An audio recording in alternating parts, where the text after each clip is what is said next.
Hi, it's Tracy from Two Rocks Tarot, and this is going to be my last health update. So last Tuesday, so today is the 16th, I went to see my breast surgeon because I think I mentioned in my previous video, which was, I think it was the tarot spread for Nat that she done, spirits of the, what's it called, just sitting there, connecting with your house spirits, that's it. That I was a little, what I had to be aware of, and the moon card come up, and I've been keeping on getting the moon card like for quite a while actually, these last couple of weeks. And that was because I had to have a breast scan on my right breast, because when I got diagnosed with the cancer in the left breast, one of the doctors there thought that she saw a shadow in that particular breast. So first my surgeon booked me in for a MRI, and I don't know if anybody else has had to try and go through one of them things, but basically you are stuck in a tunnel. Now, to get your breast done, what you had supposed to do was lie face down with your face in a, you know how like when you have massages and they've got the open area there and you put your face down in there, like that, and then your remaining breast hanging in a hole, and then you were supposed to have earmuffs on because the machine is really, really noisy, and they shove you in that tunnel for like 40 minutes, and I couldn't do it. I got I do get claustrophobia. I mean, I'm that bad that when I stay at my stepdaughter's house, her bedroom is really, really dark, and she actually puts a nightlight there in for me. I kid you not. I cannot stand to be in the pitch black, and I couldn't do that. I could not do that test. I tried. The lady was absolutely beautiful. Tried doing it feet first, but you had to have your head in there, and you had to take your hearing aids out, and I know I wouldn't have heard a thing that they said. They would have been telling me to breathe, and I wouldn't have even known, it was just impossible. I couldn't do it. So the MRI place was actually in the same building where my breast surgeon is, so I went upstairs, and the receptionist there took one look at my face, and she goes, "Oh my God, what's wrong?" And I told her, I said, "I can't do it. I just can't do it." So she said, "I'll leave it with me," and she'll talk with Simon, with my surgeon, and see what they can do. And then just after that, I went and saw my radiologist because he was checking on my skin to see how that's going, because you're left with you get burnt. It's like a sunburn on your skin. Some people get burns really, really bad. It looks like they've fallen asleep in the sun. I wasn't too bad. I had a little bit of peeling under my arm and just on the top of my chest and a little bit there, but really nothing at all. It's practically gone now. It's just a bit of a brown mark on there now, which is already fading away. And I told him that I couldn't do that test. And he said, "Look, there's different types of imaging that we should be able to work something out," because this actual test was something's called for the NBI. It's a medical board association. It's when all of your doctors, the oncologists, the pathologists, the whole lot get together to stage to stage your cancer and talk about it and all that sort of thing. And it's basically crossing the T's and dotting the I's. So anyway, the receptionist from my surgeon got back to me, and they booked me in for a mammogram instead. And I went to, here in Australia, it's a different place. It's called SKG. And the lady who took my mammogram said it's different from the free screening that you get with Breast WA. Breast WA apparently is a very, very basic one picture of your boob, and that's it. Whereas this particular mammogram I had is actually diagnostic. That's right, diagnostic. They can actually diagnose things because it's a 3D image. Okay, now I didn't know this about Breast WA because, like I've said before, I've been having a mammogram regularly since I was 50. They've actually lowered the age group here in Australia. It's now 40 where you can have your mammograms, because unfortunately a lot of younger women are getting breast cancer. So, like I said, when I had my breast screening April last year, I had a completely clear, healthy breast, and then December of that year I got diagnosed with stage 2 breast cancer. So there you go. So it looks like from now on I will be for the next 5 years at least, I'll be having a yearly mammogram, and I think it's probably going to be something that I'm going to keep up anyway, like for as long as I live, until I'm, I suppose, really, really old, when I'm well over 100. But I thought that was quite interesting when she said that it was a very basic picture, because I was with my husband in the car the other day, and we were actually listening to a talkback radio, And because when he goes down to mine sites, you can only get AM, you can't get FM. Anyway, we were listening to it, and another lady rang in and said how she had a mammogram from the same place because they're government run, got the all clear, and but she felt a lump, and she still wasn't quite happy with that, them saying that it was the all clear. So she went and saw the doctor. He wasn't happy. He went and done a biopsy on it, everything that I went through. And she had breast cancer, and she was booked in to have a mastectomy a week later. So I'm presuming hers was a lot worse than mine, because I've just booked her in straight away for a mastectomy. So, ladies, those of you who live in Australia and who go to breast screen, here it's breast screen WA, it'll be breast screen wherever, in whatever it is in Australia, be mindful of it. Okay, maybe try and get a referral from your doctor for one that's an actually 3D imaging. Make sure you have an ultrasound with it, okay, even if you've got to pay for the bloody thing, because that's what my doctor said to me, my surgeon. He said I've got very dense breasts, that's why it wasn't picked up. So I'm always going to be having a mammogram and ultrasound from now on, okay. So that being said, I went in and saw my doctor, and he looked at me and my husband. He said I wouldn't even bother sitting down. He said it's all clear. There's absolutely nothing wrong with your breast. He spoke to the lady who thought she saw something. She was very happy. And I know this is actually funny, because I was talking to the lady who's taking care of my swelling in my arm, and I said to her, when I knew straight away I had cancer. I didn't have to have the biopsy or anything. I just knew. I know my body. I knew exactly. And she actually has went through colon cancer, so it was the same thing for her. We were talking about that when they were doing all the tests. When I had the breast cancer, they were dead quiet. They weren't chatty or anything like that. And then one woman actually put her hand on my shoulder and smiled at me, but looked like she was going to bloody cry. So of course I knew I had it. And she said, oh, that makes me so mad, because the same thing happened to her. So they did the scan, and then she said, I could hear them whispering. So straight away, you know that something is wrong with you. So I think healthcare workers need to practice their poker face, okay? Because you're going to be panicking until you go back to your doctor to get your results, okay? Because having cancer is the most fucking stressful thing that you could ever think of. And the worst thing is waiting for your results to see if the darn thing's spread, the whole kit and caboodle. So, they really need to up their game when they do that. But when I had this screen on this breast, she said to me, I'll just go and see our breast specialist and see what he thinks. She come back within like all of 3 minutes. She goes, yep, come on, let's go and get your ultrasound. And she was chatting away with me during the ultrasound. Like I said, the one before was dead quiet. And I said, is everything okay? She goes, yeah, there's a couple of cysts. So when I saw my surgeon, I said, can that ever lead into anything? He goes, he's to cancer. He said, no. He said, very, very rarely do they change.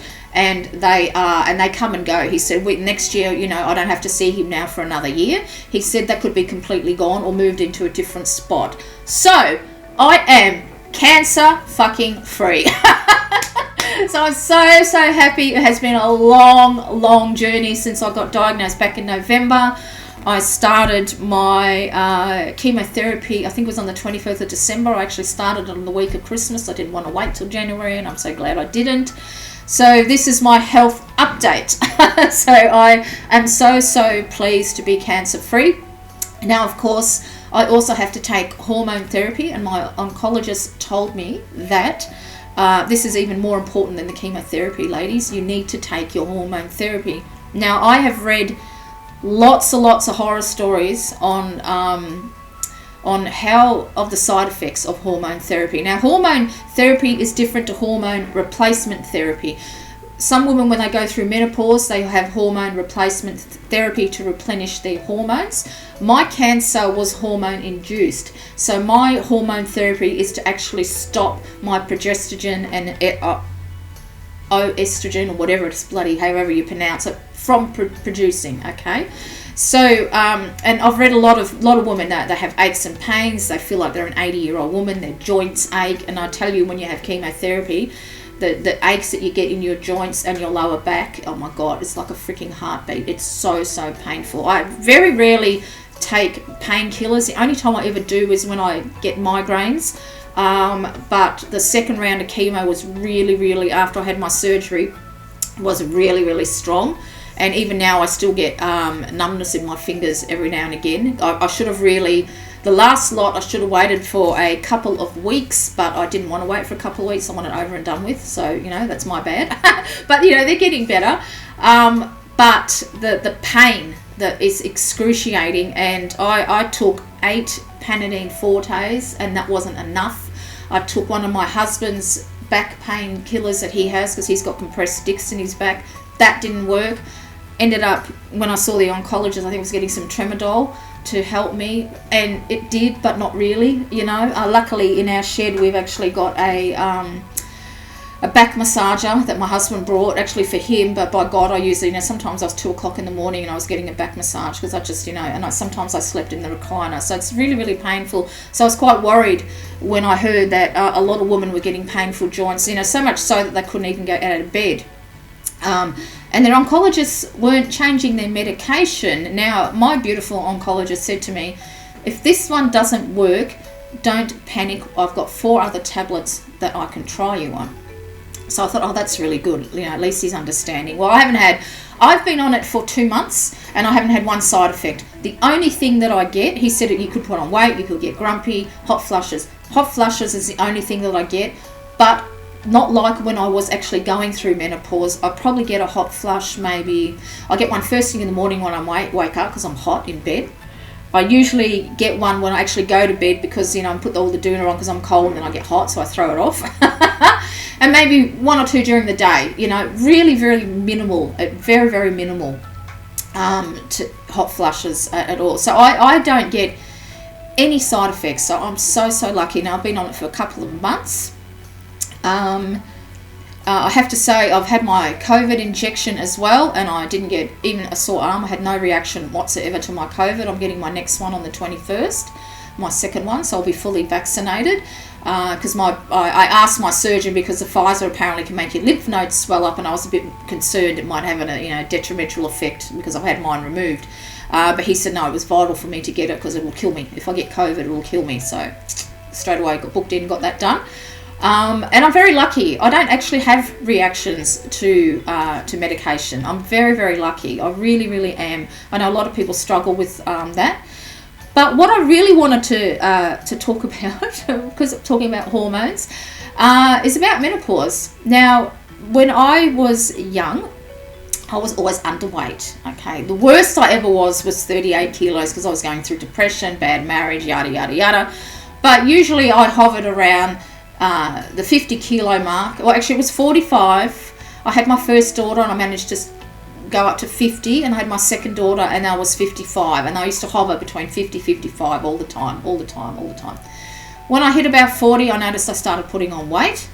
I remember my mother, she's very, very thin, as is my youngest daughter, is very, very thin. And my oldest daughter I haven't seen in a while, but she's expecting her 5th child. So it's a little bit hard to know, if she's still quite slim, but she's tiny as well. So, we're very, very thin. But I remember my mother saying when she was 45, looking at herself and she goes, God, I'm getting fat, And she was horrified because she was always so skinny, as was I. So, as 45, I was more fatter, and I'm kind of, well, no, I'm not ashamed to say, I actually went up to 97 kilos. I don't know what that is in pounds for those of you who actually use the pounds. I've got no idea. So 97 kilos, okay. Now, for someone who always hovered around 50, 55, I felt totally obese. I went to dietitians. She actually said I had a good diet. There was absolutely nothing wrong. So all these people, who think they know, particularly men, that when women go through menopause, that that you should diet and you should exercise. I went to the gym. I never lost a bloody thing at all. I always watch my diet. I've never been one to eat a lot, even though when I was skinny, I had a better appetite than what I've got now. So, but I always ate 3 meals a day. I've never snacked. I have to admit, since I've had my radiotherapy, I haven't had much of an appetite. Sometimes I only eat once or twice a day now, but that's okay. I'm not too worried, because sometimes other days I'll eat 3 times. I'll eat all my 3 times and eat a lot. So but apparently that's normal. So there you go. I thought maybe when I had the chemo that my appetite would be affected, but I ate like a horse because you're actually pumped up with steroids. So even with my chemo, I was still 97 kilos. I used to go 97, 96, 97. That's how it used to fluctuate by a kilo or so. So like I said, with menopause, I did everything to lose the weight. I don't drink, I don't smoke. I used to smoke when I was younger, a lot, like 2.5 packs a day. So I used to smoke a lot, a lot. And being the 80s, I used to partake in the green one as well. So, but I gave up. I'll be married to Aaron for 18 years next year. So I gave up pretty much when I met him. So a lot of it was stress, But anyway, so I did everything and nothing. And I said, I know it's my hormones that are causing it, because you read up about it. And you can go to see, to get a hormone test. But the thing is, when you get some hormone tests, they only test what it's like on that day. So there doesn't seem to be enough work on how the hormones affect a woman's body, okay? You do put on weight when you have menopause. I mean, my youngest daughter says this, I'm never going to get fat. I'm never going to get fat. She loves to tease me. But that's what I said too. I'm never going to get fat because, I walk everywhere. I'm not one that sits down all day. Really nothing ever really changed. And I couldn't understand why nobody would, I went to the doctor. She said, you just got to put up with it. When you get older, you put on weight. You're not like when you're younger. And look, sorry, that's not acceptable to me. You need to be at a healthy weight because, I've got high blood pressure. I take tablets for that. I've got cholesterol, which I take for that, which is perfectly normal, my cholesterol. My blood pressure is still kind of up and down. Well, funny enough, actually, when I was in hospital, because I had to stay a week because I went into septic shock, my blood pressure was the best it's been in years. And the nurses said, funny enough, that it gives you a break while you're really ill. So there you go. So, I tried everything, people, to lose weight. All right? Now, I'm going to go back to my hormone therapy. I've been on it for 2 months and I've lost 10 kilos. The bloody first week that I started taking that hormone therapy to stop my hormones producing, I lost 1 kilo, and I've been averaging 1 kilo every week. So last I weighed myself, so 97 I was, and I'm 87 kilos now. Because I think I've lost another kilo again. I have got scales, but I haven't actually been weighing myself. But when I go to get my arm fixed, when I was getting it bandaged, it's in this old one now, and I'll explain that in a minute. They weigh you there, so I could just see the kilos were dropping off. So it's absolute bullshit that menopause doesn't cause you to put on weight. It bloody well does, and it's your freaking hormones, and the hormones is what caused my cancer. So perhaps if doctors and things had to listen to me, back when I was 45, maybe this cancer wouldn't have happened. Who knows? Because that's what it's. Because this type of cancer is the most common one for women of my age at 55. I'm on the benchmark for everything on why I got this cancer at 55. Now, unfortunately, women who are younger than me, when I was having one of my body scans when I was first getting diagnosed, her daughter had exactly the same cancer as I did, but she was 38, but she was in a way worse condition. It's more aggressive when you're actually younger. All right. Which is very unfortunate because, it's just shit. She had to go and get her eggs frozen because she hasn't had any children yet. All that sort of thing when you're younger. I'm blessed. I had my kids very, very young, so I didn't have to worry about anything like that. So there you go. So as soon as my hormones stop producing, I've been losing weight. You can see my face is a lot thinner now than what it was. I've got my old glasses on because look what happened. My lens popped out on my other ones, so these aren't too bad. So I'm losing weight on my arms. My little tuck shop arms are going away. My legs are thinner. My stomach is weighed down. I just cannot believe it. I'm actually starting to look like what I used to look like, minus the hair though. I need to get, my hair is coming in a lot better now. So that's going to take a while to come back. So I just really wanted to touch on that because there's lots of videos, there's lots of things on Instagram about menopause, the menopause bloat, take this tablet, take that tablet, get your estrogen levels back up and things like that. And I've actually replied to some of them on Instagram. I said, hey, having too much of that of these hormones produce my cancer, to be careful. Women need to be careful. Don't believe you get the belly bloat. go and see if you can find someone, an expert, and like a gynecologist or somebody who's an expert in the field. Because I was talking to my oldest daughter last night, and I actually gave her the piece of paper of what my cancer is, because unfortunately now that I've had it, both my daughters have got a high risk because of it. Now, I told her, make sure you start your mammograms at 40. And she said, well, actually, Mum, my doctor actually told me that, and that I'll have to have them yearly now because of what's happened to me. But she said the same thing, that she only goes to experts because she's got endo, and all the normal doctor said was it's just a mass. It wouldn't even tell you what it was, So she's got a really good doctor, which I'm really, really pleased with. And I'll be giving that to my youngest daughter when I see her next weekend. I think I'm seeing her.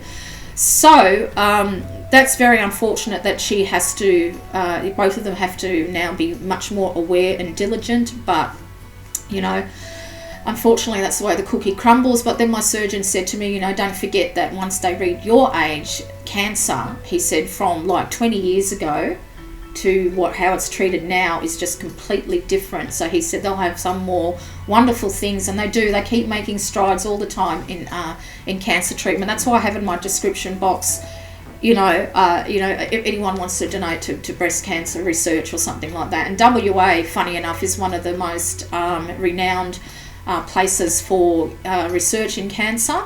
So, don't get fooled in. I was going to say, for women, don't get fooled about these, take a pill and your stomach's going to go away.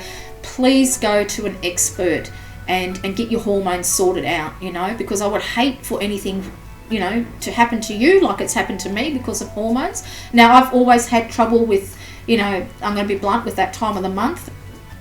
Since I was 12, since my very first one, really, really heavy like you would not believe. I don't want to go into too much detail, but suffice to say that sometimes I couldn't go to work because I just was too scared to get up off the chair. Okay, so I went and saw a gynecologist because, again, I went to a GP, and she said, just wait.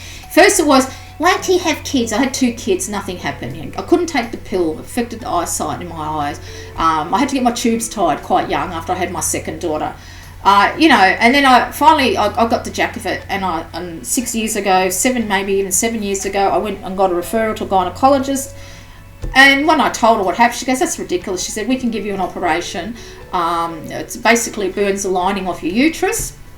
And I said, what if that doesn't work? She said, that usually stops. If it doesn't work, you can have a hysterectomy. But it worked, so I haven't had one since. So, I've always had troubles like that. My oldest has got troubles. It's just seems to be in our family for some reason. So, just be very, very careful. And I think just see a gynecologist, get the hormones sorted out so nothing can happen to you too. But particularly when it comes to weight gain, everyone just poo-pooed you. They all laugh you. These, so-called GP experts that, wait till you, it's bullshit. You don't have to. I'm the proof now. I mean, the weight's dropping off me. This is actually, even this t-shirt is getting a little bit big for me now. I can't believe it. And even my husband said, he goes, God, look at you. You're just losing it. Like, it's amazing. So, of course, I'm still having trouble with lymphedema. So I've been bandaged about 4 times now, 3 times, my whole arm. I went and saw her yesterday. It wasn't my regular one because the receptionist there, my God, stuffed up the appointments. And what I'm supposed to be wearing is one of these, which is really super comfortable, bloody hard to get in. It's like so hard to get in. And a glove, okay? Now, I'm going to have to wear this for the foreseeable future until my arm is like completely the same size as this arm. But with lymphedema, it never really goes away, and it can come back in other parts. Some women have it in their legs, it's just something that happens. But most women, like myself, who've had the mastectomy and the axillary clearance, will have it in the arm. So I was really happy to get this, but when I put it on, I noticed that my hand started to swell up like a balloon again, like it was literally like that.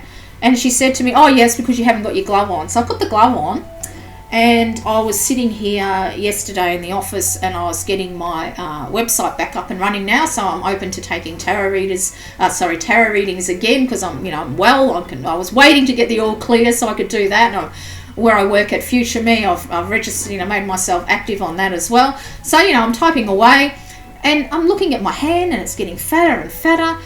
And I couldn't feel my fingers when I'm typing on the typewriter. I couldn't actually feel them at all. They weren't going blue. They were just a little bit red. And I couldn't feel them. I thought, this is no good. So I took it off. I took both of them off. Put my old glove on. And the swelling has gone down straight away. So with this one, it's actually, I wear that at night. So I wear that when I sleep. And you can kind of see... You can sort of see the difference. It's really, honestly, this has actually gone down like a lot. This has got little massaging things in it. So I emailed the lady who's looking after me with this and told her what happened. So my husband seems to think that this has actually cut off the circulation in some way. So I'm just waiting to hear back from her to see what to go on. It's been unfortunate that, look at the ugly colour, and it's not even matching with the glove, because apparently the matching glove with this is a better technology than on the glove. So I actually have seen some that are like tattoo sleeves. Awesome, but it's not the right type of weave for me. I need a flat knit. I think that was an open weave because of the type of swelling that I've got. So, but I'm actually going to jump on eBay after I finish this video and see if there is something, just something light that you can put over. Because that's fucking ugly, isn't it? You go through so much when you have cancer. You feel really ugly anyway, okay? You do, because you just do. You look like shit. Your skin looks like yellow. I don't know if it's showing up. I've still got a sty on this eye. I've had this for now nearly over 2 months, nearly 3 months. I went and saw a local doctor, and actually when I saw my oncologist last week, he seems to think I'm going to actually have to get that cut out. It's changed into something else. And of course I have to get a matching one on the left eye, didn't I? This one is coming down a lot easier, but this one still is quite swollen, so I think I'll have to get that surgically removed, of course.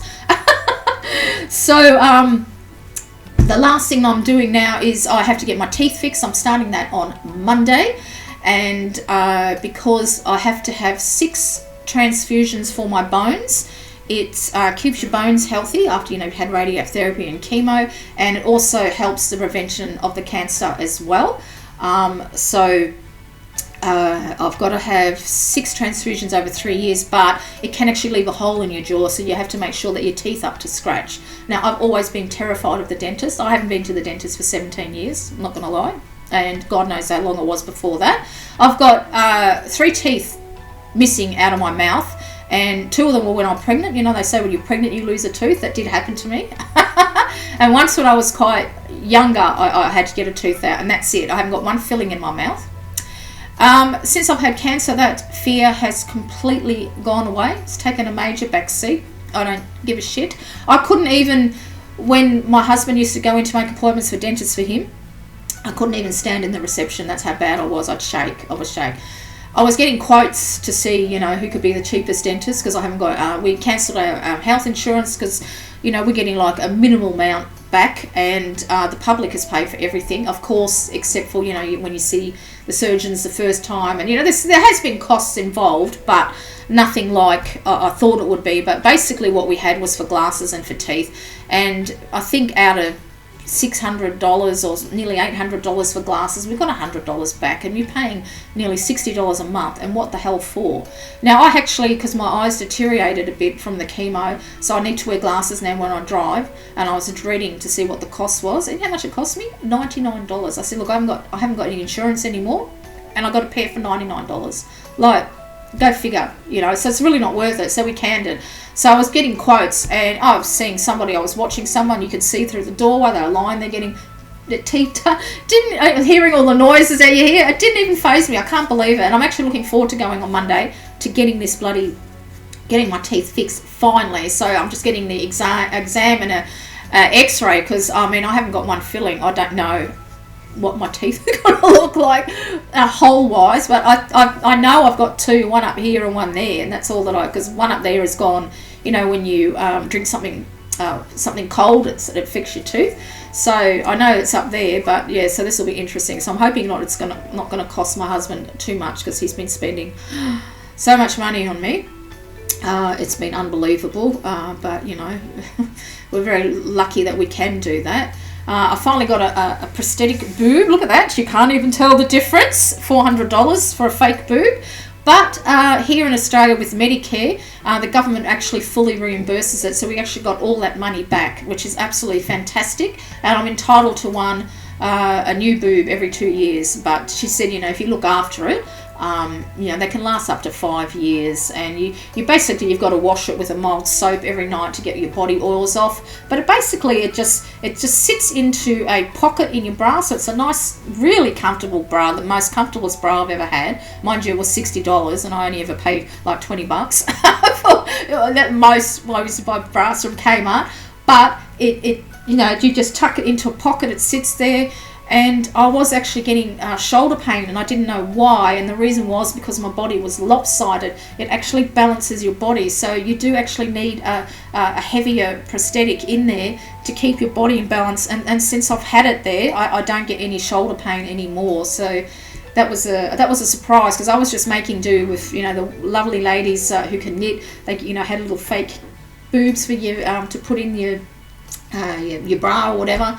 But you really do need a proper fitting prosthetic, so your body's in alignment as well. So that's the last thing I have to do, really, is just getting my teeth done and get them transfusions done, and I'm good to go. And basically, I'm just even paying even more attention to my diet. I've been including more vegan foods. I've always made my own vegan cheeses and everything like that. I always used to bring some to Nina, which I can start doing again.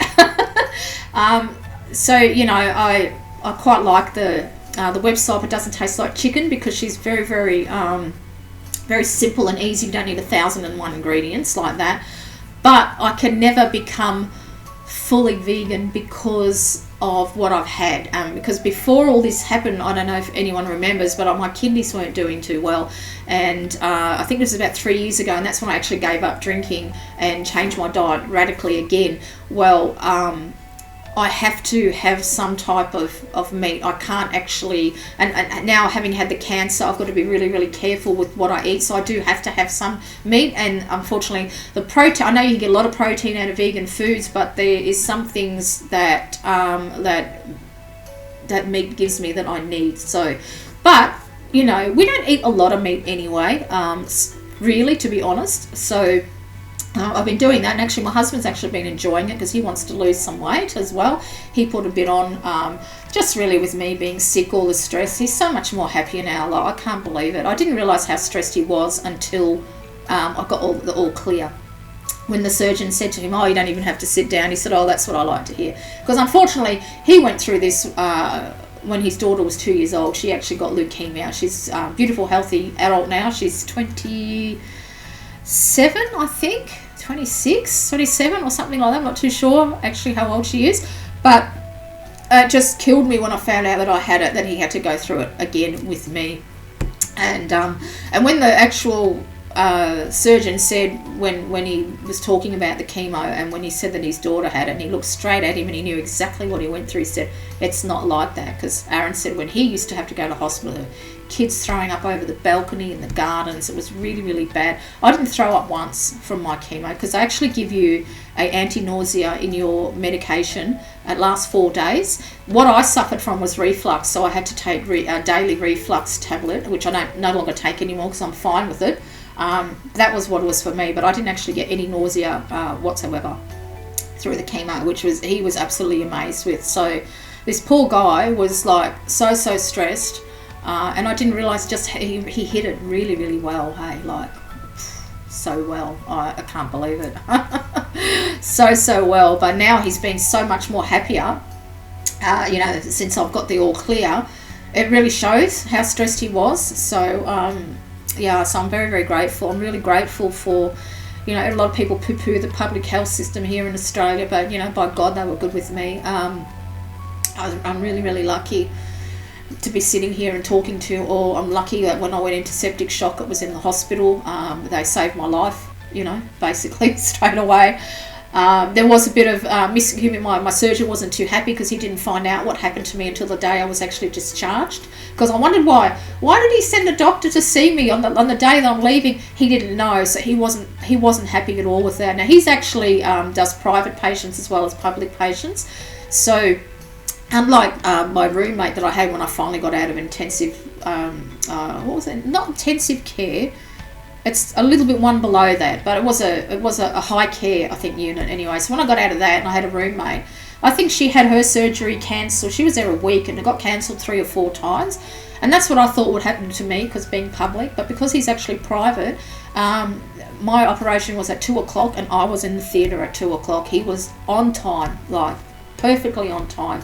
So I think when it comes to choosing a surgeon, you know, some surgeons who only do private and some will only do public. But I think if you can get one that does private and public, they've got a bit more clout when it comes to having things done on time. But he was beautiful. He was, you know, nothing's too much. And they said to me, you know, I don't have to see him for a year, but I've got any concerns to just give them a ring, come in and see them. You know, my oncologist is beautiful. He's always very, very late, sometimes an hour late, and he's always apologises profusely. But I said to him, look, you know, some people need longer appointments. He goes, some people need a lot longer appointments, you know, and he's just so nice and he's so reassuring. And that's why he takes a long time, because he actually talks to you, actually listens to you.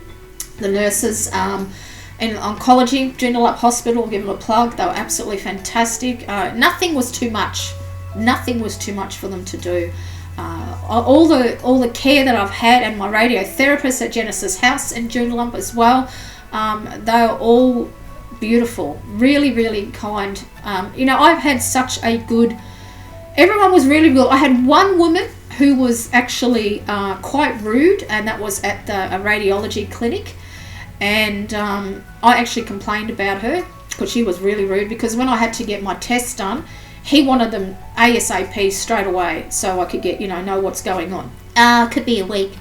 And my husband said, no, he needs them straight away. Could be a week. Just so fucking rude, honestly. And she was an older woman. She would have been in her 60s, who should know better. But actually, I'll talk about that in a minute. So we actually complained, and the receptionist said she had on the same day 3 other people. So that was 4 of us that complained about this woman. And yet, you know what? She's still working there. Because she said, you know, we got a bit of clout. We send all our patients there.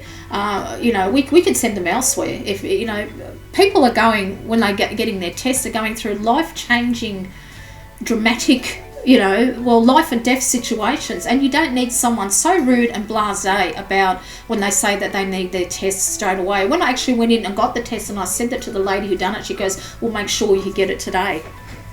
You know what I mean? So, you know, freaking wake up to yourself. Now, talking about old people, I know I'm 55, I don't feel like I'm old, but you know, you can still tell that I've been sick, you know, I've got the short hair and everything like that. But when I really looked quite ill, you know, and I was out and about, fucking old people, hey, stare at you. Stare at you. I had one woman stop and turn around and follow me, watch me get into my car. So obviously they were never taught as children to, you know, staring is rude. In all this year that I've been ill, I've had 2 children look at me. One of them, when I used to have that pick line out of my, asked her mother, what's that, Mum? Her mother didn't know what to say, so I said, oh, it's just where I need to have some medicine. She was quite happy with that. Another one said, oh, how come she's wearing a scarf and a mask? And her mum said, oh, some people just want to wear that to be safe. That was the only time, and that's fine. I expect that from children, and I thought that was quite beautiful. They were just concerned about me, you know. It wasn't being... But the old people, blimey, God, they stare. I don't understand it. I really don't understand it, eh? It's really, really weird. But yeah, the worst responses I've had are actually from old people. They've been the worst. But anyway, I'm just happy to be here. So of course, the next 5 years are critical because, like my oncologist said, you know, only time will tell. But I've got a really good feeling. I haven't got a feel. I'm just bloody well determined that this cancer is not going to come back. Because, I mean, I did get it early. You know, it wasn't early breast cancer, even though, you know, it did spread into my lymph nodes. 10 out of 19 had it. But I still did catch it early. You know, it wasn't stage 3. It's not stage 4. You know, and I'm really doing exercising, you know, so I'm actually walking again. It's pouring down with rain today, but as soon as I can, I walk. I have to cover up quite a lot though, because I'm actually wearing one of my husband's high visibility shirts, but it's designed for working on mine side so you don't get burnt. I have to be really careful that I don't get burnt, so I've got to cover up. So I've been walking. I've been lifting some weights because the radiotherapy place actually does a exercise program for you. I saw an exercise psychologist and they worked out what I can do, printed that out, and I just do it with free weights instead of the elastics. I don't trust the elastics, hey. I've seen too many funny home videos where they snap up and hit people in the face. So because my husband's been lifting weights for over 40 years, he showed me how to do it with the free weights, so I do that. But I haven't done it for a week, because last week I overdone it. I did the weights, and then I decided I was feeling so good I'd go for a walk, and then I was bloody exhausted for the next 3 days. So I still have to kind of keep things a little bit taking easy. Like today or yesterday, I think it was yesterday, I vacuumed all the floors. Today I cleaned the bathroom, washed the floor, when normally I would do it all in one hit, which I've managed to do once. But I can't really do that now, so I just do it in bits and pieces now. I don't do it all at once, and you know what? That's okay. I used to feel really guilty not doing it. I used to do the housework, bang, every Monday. As soon as my husband left for work, poof, I'll be doing the housework, changing the sheets, doing the whole lot. But now I just do it actually when it needs it. I think I've been a bit too. My stepdaughter likes to call my house clinically clean, so so now I just take my time. And I was actually speaking to an older lady. She's 70, and when we were in the lymphedema, we have this pump that they put you on, and she was sitting next to me, and she said, you know, she goes, sometimes you're going to be tired, you might be in bed at 7 o'clock, and other times you're going to be full of energy, and just go with it. And I think that's the best advice. You just have to go with it. One of the ladies in the clinic, at the surgeon's clinic, said that she didn't lose weight for 4 years, but for me, as soon as I started taking that, stopping my hormones, it's dropping off me, and I feel really, really good about it. So I think that's it. So this will be my last health update, unless God forbid anything else happens, but it's not going to happen. You know, I've had really positive, leading up to getting my results from my scan, really positive cards. I feel really good. I'm happy. I'm so fucking happy. You know, I just can't say how happy I am. I'm so glad that it's over. But I also kind of feel a little out of sorts, because you're so focused on getting well, and you know, doing your medication, doing your treatment and everything like that, and then suddenly it all stops. You know, so especially the radiotherapy, it was every day. I had to go there every day for like a 15-minute treatment, and then you know, that was for over a month, and then suddenly you're free to do what you want again, and you don't quite know what to do. It sounds weird, doesn't it? I've been getting back into my tarot. I've been really enjoying that, because that sort of took a back seat, because I didn't kind of want to read too much in the cards. So I sort of doing more angel cards and more oracle type things. But now I'm getting right into the tarot. That's why I've been making a few more videos, because I feel really good about doing it, and I've, you know, reading professionally again as well. But yeah, I don't know. I think I need to. I've been given a second chance at life, and I need to grab it by the balls, so to speak. You know, there's a reason I was. There was a reason I was saved. There's a reason why I didn't die from septic shock. There's a reason why I managed to beat the cancer. You know, there's a reason. I'm here for a reason, and this is something that I'm going to be exploring a lot of. It'll kind of be reflected in my videos, as you probably noticed. I've been doing soul lessons and things like that. But you know, there is a reason I'm here, and I've got to find out why. You know, what is it that Spirit wants me to do? I know definitely it's working with angels, because you know, I was having it a good year and a half before I even knew I was sick. I was getting, you know, the angels are with you, thinking it's for everyone else, it's for me. So I know that's, you know, but how you just go about it, how you to do it, not sure yet, hey. So yeah, so my spirituality, even though I don't do a lot of rituals, I've never been really a ritual type. That's why Wicca wasn't really my thing, because too much of the rituals, the priestess, the high priest, all that. I'm not interested in that. I just want to connect with spirit, connect with nature, and do my own witchy things when I feel like it. So, you know, I've never been one that celebrates the Sabbats or anything like that. It's just not me. I do a lot in my head. There was I don't know, people are familiar with Deborah Gray. She was a famous witch here in Australia. And I read in one of her books that, you know, sometimes you can do everything in your head. It doesn't matter, because spirit will hear you, and that's exactly what I do. You know, I do sometimes put offerings on my altar, you know, light a candle or whatever. But, you know, I've got to discover what it is that I'm here to do. So, and I love doing the spirit match. Love with the bringing pet spirits through and things like that. But yeah, there's a reason I'm here, and by God, I'm gonna find out what it is. But this video has gone on 45 minutes now, so I think that's long enough. But I also want to say a really huge thank you for all the support that I had here on the YouTube community from everyone. I've had complete strangers email me, message me on Instagram as well, and just the support, the love. I felt really supported in a net of love. I can't tell you how much I have been supported. Nina always, you know, texts me how you're going and things like that. Nat did some beautiful chanting for me, which I still listen to. Evie from Fairy Wren Whispers, always there as well. It's just been absolutely amazing, and I couldn't have done it without you guys, because I never got any counselling or anything like that, because, you know, Aaron's my rock, but you really helped me, especially when I was, you know, feeling down. I used to reread all the messages that you know, that people sent me, and Keriden's called in as well when she done that, lit the candles for me, because I was really nervous about going under anaesthetic, and I was actually joking with the surgeon, you know, make sure you take the right boob off. I was actually joking and laughing. So, you know, every one of you, I just can't words can't express how much I'm so thankful for you. I really, really appreciate it. You got no idea how much it helped me. And yeah, and I used to reread the comments a lot, because it was just made me feel good. It really was what I needed. It really uplifted me. So big thank you to all of you, and until my next video, bye.